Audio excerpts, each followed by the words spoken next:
Hey YouTube.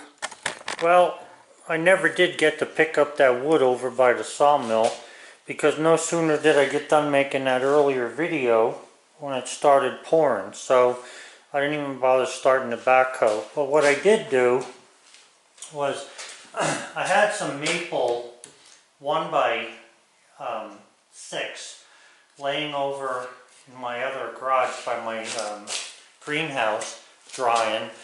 And I took that out and started working with that. My friend gave me this door, and I'll tell you what, it's the heaviest door I've ever seen in my life. This sucker must be made out of solid steel inside. I can barely pick it up.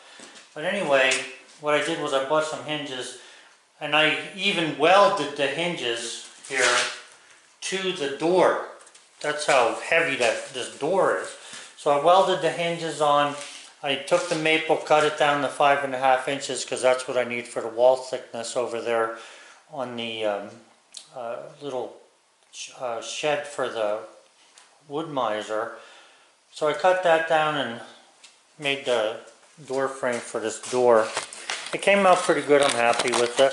I think it'll be fine. I don't even know if I'm going to put a doorknob on it. I might just put a hasp and a lock.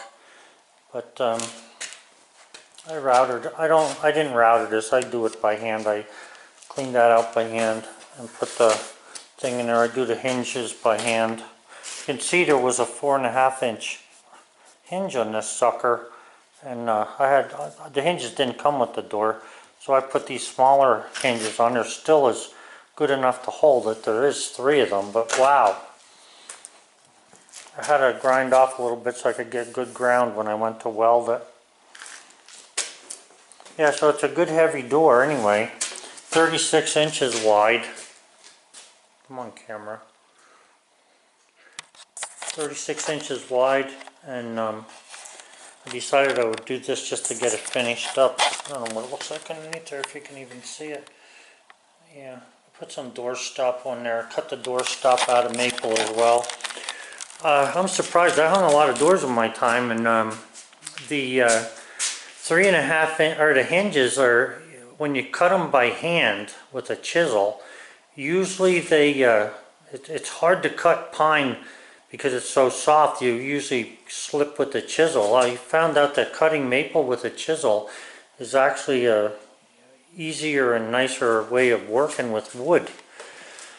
But anyway, I got to get cleaned up here, and I put this plate on here just to hold the door so it's racked properly. If you look at the top there where the door meets the thing, it's a pretty even gap all the way across. That'll help me to hang it. I used to love when you buy doors, they always put fasteners in the side here, and you have to undo them before you can do anything with the door. Depends on how you hang the door, whether that's okay or not, but I put my fasteners in the front here. This way I can just set the door into the opening, at least put a nail or 2 in it to hold the frame up while I'm, leveling it up or plumbing it up, and then I can just take those screws out of there. So that should work good.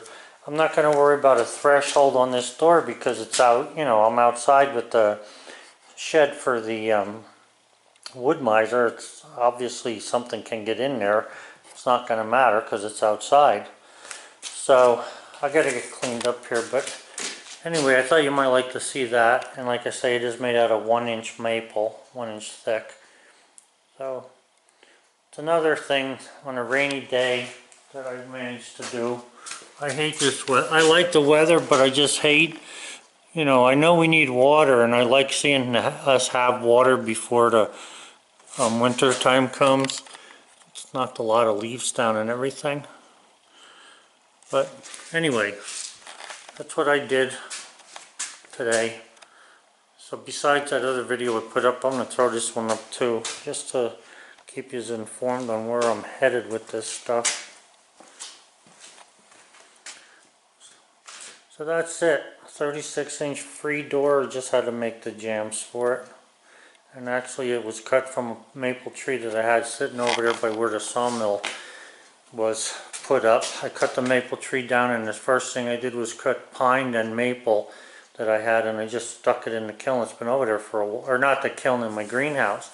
It's been over there for a while. This stuff here is down to 9%. It cut nice, it glued nice, and you know, so anyway, that's where it is. I had mentioned in my other video that I'm thinking about getting a dehumidifier to put inside the kiln. And I think I might, because these cooler temperatures and this fall weather is really not letting that stuff dry in there quick as I thought it would. So I'll let you know when I get that and what it looks like and how I put it in. Alright guys, have a good one. Bye.